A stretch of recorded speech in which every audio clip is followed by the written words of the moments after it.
तरी बोल, आमच्या आयुष्यात हे सगळं काय चाललंय?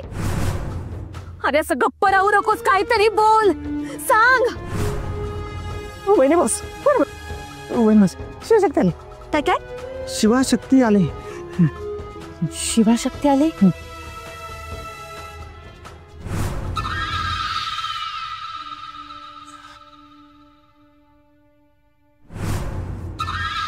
तिकडे जे काही घडलं ना सरकार, ते बघायला खरंच तुम्ही तिकडे असायला पाहिजे होते. अहो, एक झुंबर शक्तीच्या डोक्यावर पडता पडता राहिलं माहितीये काय? नशिबाने वाचली ती. हो, ते झुंबर माझ्या अंगावर पडत होतं, पण मला ना हलताच येत नव्हतं सर. काय घडतंय काहीच कळत नव्हतं. शिवा मला वाचवायला आला तर ते झुंबर शिवाच्या अंगावर पडत होतं. पण तसं काही झालं नाही. म्हणजे सुदैवाने आम्ही दोघंही वाचलो. आम्ही तिथून बाहेर पडलो तर एका माणसाने सांगितलं की वाटेत दरड कोसळली. मग काय अख्खी रात्र तिथे रिसॉर्टच्या बाहेरच काढावी लागली. अरे लय डेंजर वाटत होतं माहितीये. जेवणाचे तर खूप हाल झाले. दूर दूर पर्यंत एकही दुकान नव्हतं. अरे पण तुम्ही असे बाहेर का थांबलात? रिसॉर्टच्या आतमध्ये थांबायचं होतं ना? हा, ते काय वहिनी साहेब, आपलं रिसॉर्ट मोठं आहे ना खूप, आणि आम्ही दोघंच, तर झोप नीट नसती लागली म्हणून. हो, आणि मी पण एवढ्या मोठ्या रिसॉर्टमध्ये कधी यापूर्वी राहिले नव्हते. सर, रिसॉर्टची अवस्था खूप वाईट झाली आहे. आपल्याला ना खूप डागडुजी करावी लागणार आहे. आणि सर तिथे ना कधीही लाईट जातात. म्हणजे काल शिवा होता म्हणून मी वाचले, नाहीतर माझं काही खरं नव्हतं. आणि माझ्या शंभू महादेवामुळे मी वाचलो. नाही ठीक आहे, तुम्ही दोघे सुखरूप घरी आलात ते महत्वाचं. आणि रिसॉर्ट आपल्याला रिनोव्हेट करायचंच आहे. आपण ते नंतर प्लॅन करू, ठीक आहे?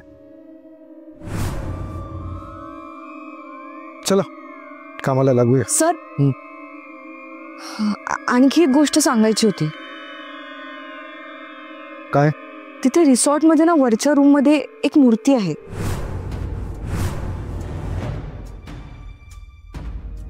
ती मूर्ती त्या रूम मधून बाहेर काढा. रूम मधून काय, मी तर म्हणते त्या रिसॉर्ट मधूनच बाहेर काढा. खूप निगेटिव्ह वाटतं त्या मूर्तीमुळे. मला तर ते सगळं खूप विचित्र वाटत होतं. हा, मूर्ती? हो. कुठली मूर्ती? कुठून आली? नाही सरकार, खरंच मूर्ती आहे तिकडे. अहो एकदम डेंजरस दिसते ती. एवढी म्हणजे विचित्र ना, असे मोठे मोठे डोळे, मोठे मोठे कान, हे असं मोठं नाक, आणि निळ्या पिवळ्या रंगाची, एकदम एकदम डेंजर दिसते ती. नाही, आम्हाला कधी अशी काही कुठली मूर्ती दिसली नाही. तुम्हाला कधी दिसली? मॅडम, आम्हाला ती दिसली कारण ती तिथेच आहे. तुम्ही थांबा, मी ना तुम्हाला त्याचा स्केच काढून दाखवते. हा,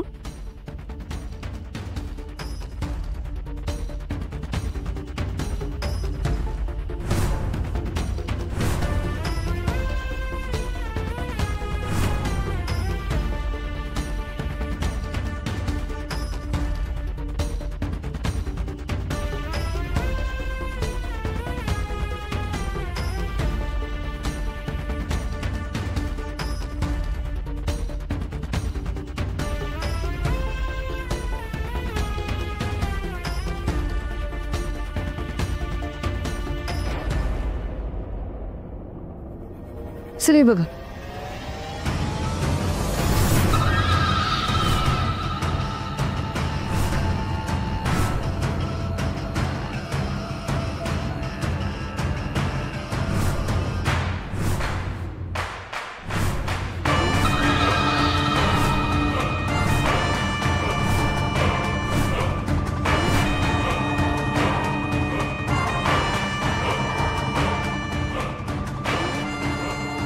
अरे हा तर चटकू.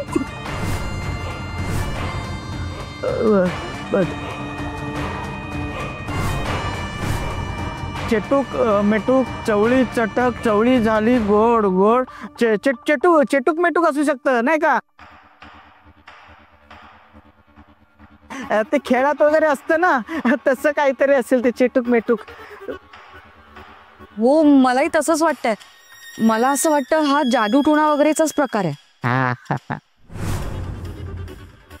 सरकार बरोबर आहे, असू शकता. त्या गावातल्या लोकांनी हा प्रकार नक्की केला असेल. काय आपलं रिसॉर्ट आहे ते खूप दिवस असं बंदच असतं ना, तर लक्ष नसतं कोणाचं तिकडे.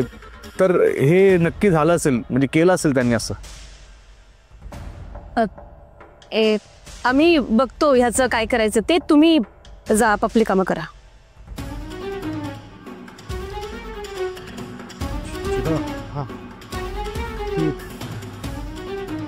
वसुली करायची. तू जा, काही क्लायंटचे पैसे बाकी आहेत ते घेऊन ये.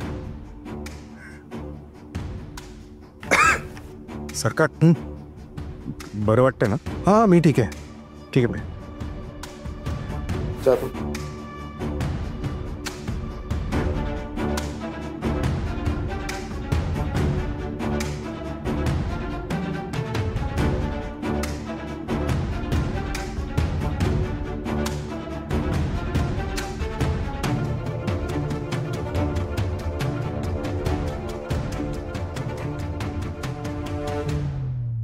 प्रिन्स आहो, हो कसं काय चेटकोबा तिथे रिसॉर्टवर कसा काय पोहोचला? मला तर खरंच काही कळत नाहीये. डोकं बधीर झाल्यासारखं वाटतंय. चेटकोबा पण ना काहीच बोलत नाहीये. नाहीतर आपल्या सगळ्या प्रश्नांची उत्तरं मिळाली असती. मात्र मला एक कळत नाहीये, चेटकोबा अचानक गुहेतून गायब होतो. या दोघांना तो तिथे रिसॉर्टवर दिसला. हे दोघं अडचणीत होते, सुखरूप घरी परत आले. काय चाललंय?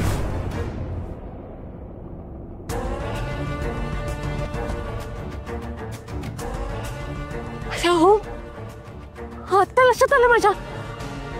प्रिन्स, शिवा आणि शक्ती आपले दोन खास माणसं आहेत आणि म्हणून आदिशक्तीने त्यांच्यावर तिकडे हल्ला केला. त्या आदिशक्तीने शक्तीवर झुंबर पडण्याचा प्रयत्न केला. तिच्या जीवावर बेतलं असतं. आणि चेटकोबांनी त्या दोघांचा जीव वाचवला. अगदी बरोबर. कसं लक्षात आलं माझ्या?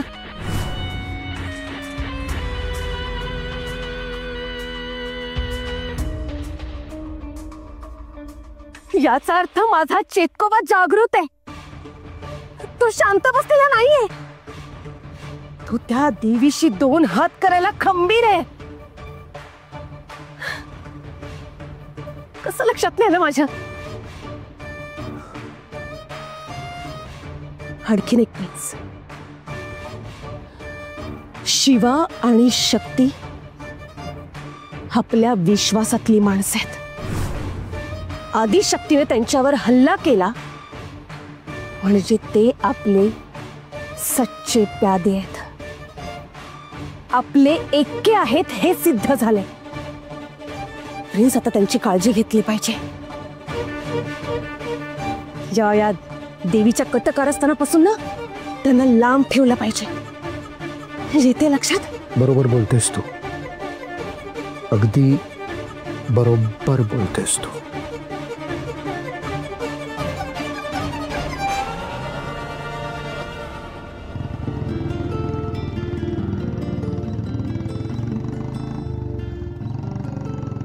थांब ना.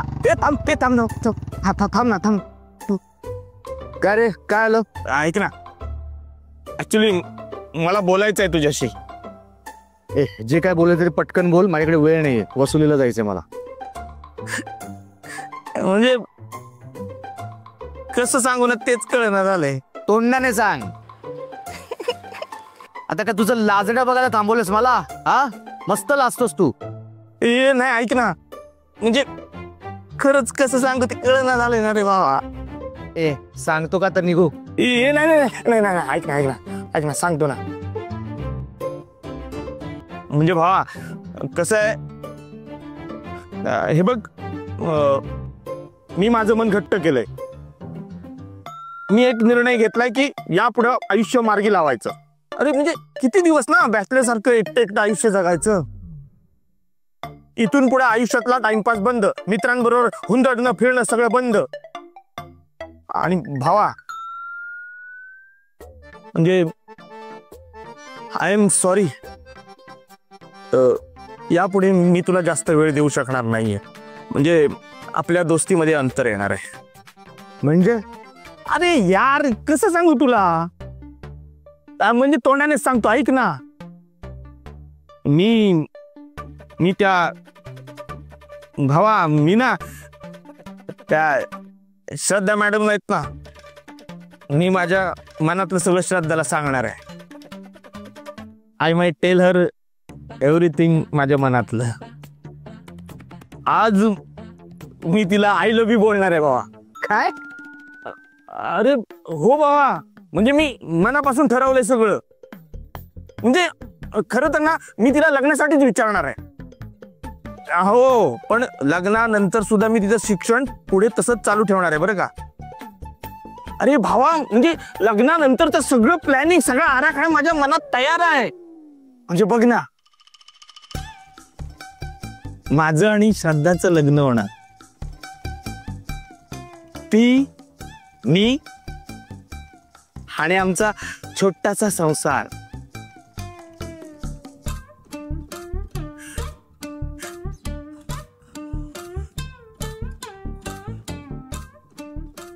ती माझ्यासाठी चहा बनवणार आणि मी तिला कॉफी बनवून देणार स्वतःच्या हाताने.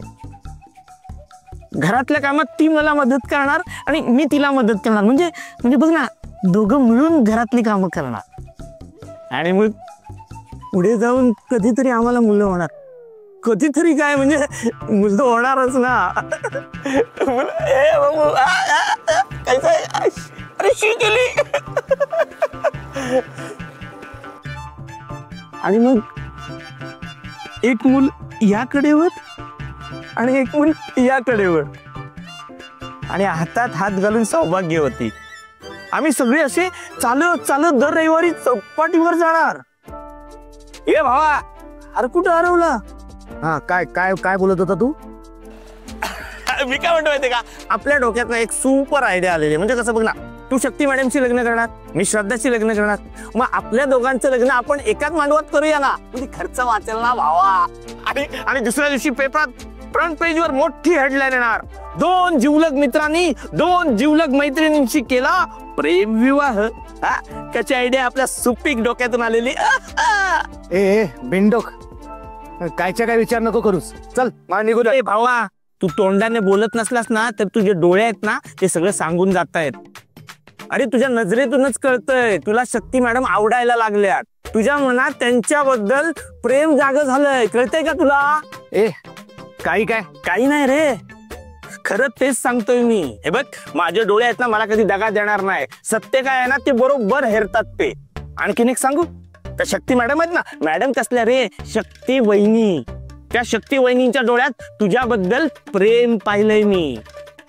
तुला नाही दिसलं? ए वाचताऱ्या, नको त्यावेळी नको तो विषय काढायची काय गरज आहे रे तुला? मला एक तर उशीर झाले, फालतूचा टाइमपास करायला माझ्याकडे वेळ नाही. काय? ए टाइमपास नाही, खरं बोलतोय मी. ऐक ना, ए बाबा, ऐक. तू तुझा विषय टाळ रे, पण मी माझ्या श्रद्धाला आय लव्ह यू बोलूनच राहणार. ही काळ्या केसांवरची गोल्डन रेख समज तू. कळलं का?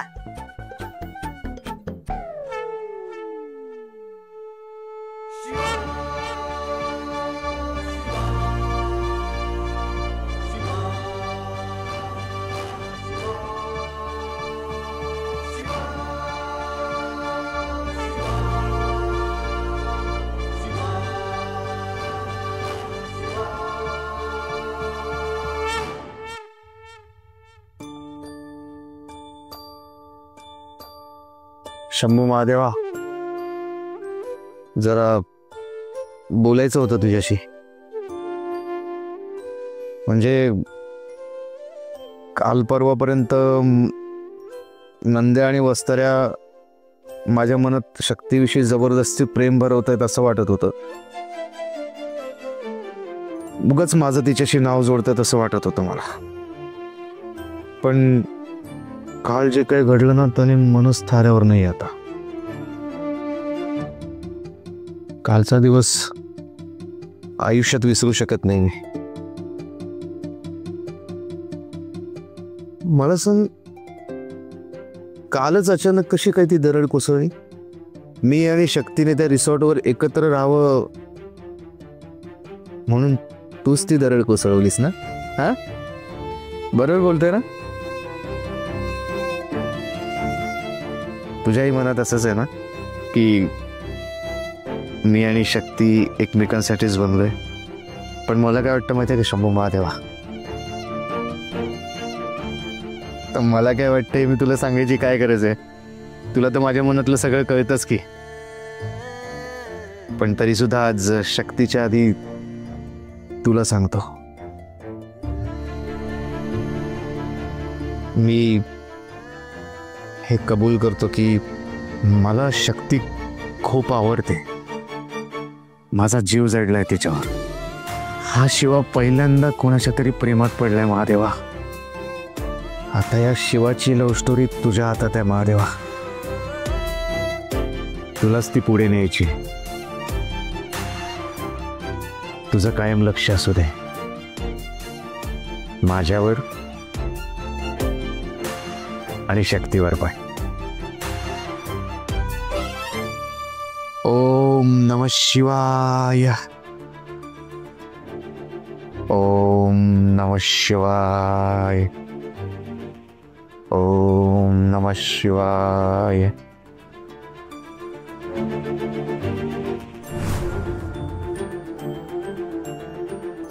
पण शंभू महादेवा, एक प्रॉब्लेम आहे. माझ्या मनात तिच्याविषयी काय फिलिंग्स आहेत ह्या तर मला कळलं, पण तिचं काय? तिला पण माझ्याविषयी असंच वाटत असेल का? म्हणजे तिचं पण माझ्यावर प्रेम असेल का? मला कसं कळणार आहे? मी विचारू का तिला? मला धीरच नाही धरवत आहे. पहिल्यांदाच प्रेमात पडले ना, एक्सपिरियन्सच नाहीये ना. पण अरे तिला मी विचारलं आणि तिला माझ्याविषयी काही वाटतच नसेल तर मग मी तोंडावर पडेल ना. तोंडावर कसला पडेल? गाल लाल करेल ती माझा. माहिती आहे ना तुला कशी आहे ती. मला कसं कळणार आता? हे महादेवा, तूच सांग ना. तुला तर सगळ्यांच्या मनातलं कळतं ना. काय असेल तिच्या मनात? तिचं असेल ना माझ्यावर प्रेम. तिलाही मी आवडत असेल ना.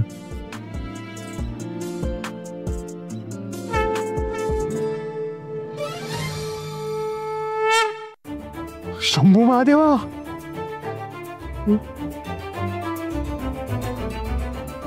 म्हणजे तिला पण मी आवडत असेल, तिचंही माझ्यावर प्रेम असेल. अरे असेल म्हणजे आता तूच कौल दिला म्हटल्यावरती तसंच असेल ना. जय शंभो. आता सिनेमात दाखवतात तसं करायचं. प्रेमाच्या वाटेवर एक एक पाऊल टाकणार आणि शक्तीकडे माझ्या प्रेमाची कबुली देणार. आता लाजणार नाही आणि मागे तर अजिबात हटणार नाही. जय शिवशंभो. हर हर महादेव. शंभू महादेवा.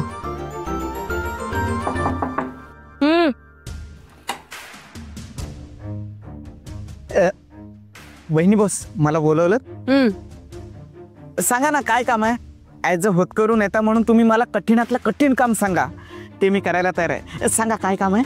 बघा, एक खूप महत्वाचं काम आहे. शिवा आणि शक्ती या दोघांवर आजपासून नाही, आत्तापासून बारीक लक्ष ठेवायचं आहे. बॉस मला सांगा, त्यांनी परत काय घोळ घातला का? म्हणजे त्या शिवाने कांड केला काय? हा, मला वाटलेलंच. बॉस, ॲज अ होतकरू नेता, विश्वासातला माणूस म्हणून तुम्ही माझ्यावर विश्वास नाही ठेवलात. पण त्या शिवाला बॉडीगार्ड बनवून त्याला डायरेक्ट हरभऱ्याच्या झाडावर चढवलं आणि तोच आता फांदीवर बसून तुमच्या डोक्यावर मिऱ्या वाटतोय. अरे गप, किती बडबड करतोस तू? अरे काय काय काय काय बोलतोस तू? कळते तुला तरी? पण बॉसच बोलले ना त्याने कांड केलाय म्हणून. मी कधी बोललो? अरे लक्ष ठेवायला म्हणाले ते, आणि का, कशासाठी हे तर विचार मूर्ख माणसा. त्या दोघांनी आमचं काहीच नुकसान केलेलं नाहीये. उलट ते दोघं आमच्यासाठी खूप लक्की आहेत, आणि म्हणूनच त्यांच्यावर लक्ष ठेवायचं आहे असं म्हणायचं आम्हाला. पण वहिनी बॉस, ते तर एवढे मोठे आहेत, सुज्ञ आहेत, कशाला लक्ष ठेवायचं का? अरे मंदवत का. काल त्या आदिशक्तीने त्या दोघांवर रिसॉर्टवर हल्ला केला. आता ती आदिशक्ती त्या दोघांच्याही मागे लागली आहे. वहिनी बॉस, हे कसं शक्य? माझा विश्वास नाही. आणि हे खरंच असं झालं होतं काय? पण शिवा तर महादेवाचा परम भक्त आहे, आणि महादेव त्याच्या सतत पाठीशी उभा असतो असं तो स्वतः सांगतो. मग आदिशक्तीने त्यांच्यावर हल्ला कसा काय केला? नाही नाही नाही बाबा, माझा तर विश्वास नाही. शिवा महादेवाचा भक्त असला तरी तो आता आमच्यासोबत काम करतो. आमच्या प्रत्येक पापात आता तो सुद्धा भागीदार आहे, आणि ती शक्ती, आदिशक्तीमुळे त्या दोघांना दगाफटका होऊ शकतो. आदिशक्तीमुळे त्या दोघांना खर्चटायलाही नको, म्हणून 24 तास दररोज त्या दोघांवर लक्ष ठेवायचे. त्यांच्या केसालाही धक्का लागता कामा नाही, नाहीतर त्याच केसांनी तुझा गळा चिरून तुला मारून टाकेल. आलं का ध्यानात? नाही नाही नाही बॉस, माझा केसाने गळा कापू नका. मी माझ्या स्वतःच्या गळ्यात तेल टाकून स्वतःच्या डोळ्यात तेल टाकून मी लक्ष ठेवेन. हा, येतो येतो मी बॉस. काय करायचं याचं?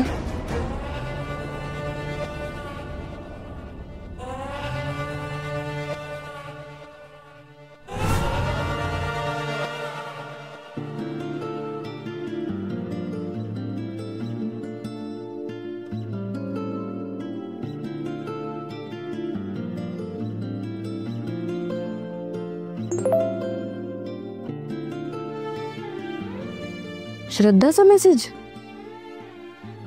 काय पाठवलाय बघू. पुढे दिलेल्या नंबर्स पैकी एक नंबर डोळे मिटून मनात निवडा. तेवढ्या मिनिटात तुमची ती व्यक्ती तुमच्या समोर येईल. ही श्रद्धा पण ना काही युजलेस गोष्टी पाठवते.